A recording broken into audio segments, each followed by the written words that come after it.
जगभरातून हिंदुस्थानाला भेटी दिलेल्या प्रवाशांच्या उपलब्ध नोंदी शोधून सुनंदा भोसेकर यांनी वेगळा प्रयोग केला आहे.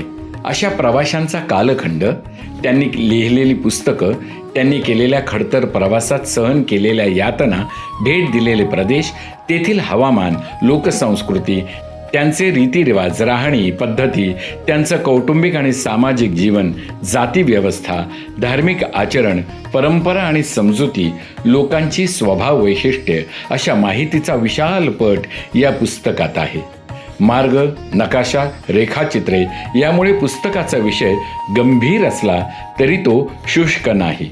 त्यामुळेच लक्षवेधी या श्रेणीमध्ये या पुस्तकाला लोकमत साहित्य पुरस्कार देऊन सन्मानित करीत आहोत.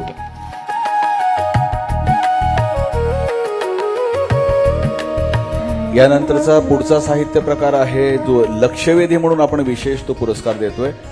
पेरिप्लस ऑफ हिंदुस्तान खंड 1 आणि खंड 2. लेखिका आहे सुनंदा भोसेकर.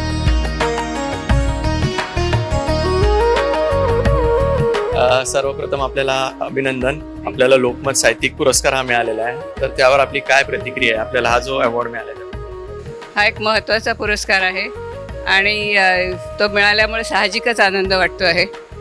आणि पेरिप्लस लिहिताना जवळपास मी 4 वर्ष त्याच्यावर मेहनत केली होती आणि ते चांगल्यापैकी रिसीव झालं आणि त्याचा म्हणजे ते झालं ह्याच्याबद्दलच मला आनंद आहे. आणि दुसरं असं की हे पुस्तक प्रत्यक्षात येण्यासाठी ग्रंथालीचे आभार आणि अनवर हुसेन यांनी अतिशय चांगली चित्र काढलेली आहेत, त्यांचे आभार आणि निवड समितीचेही आभार. थँक्यू.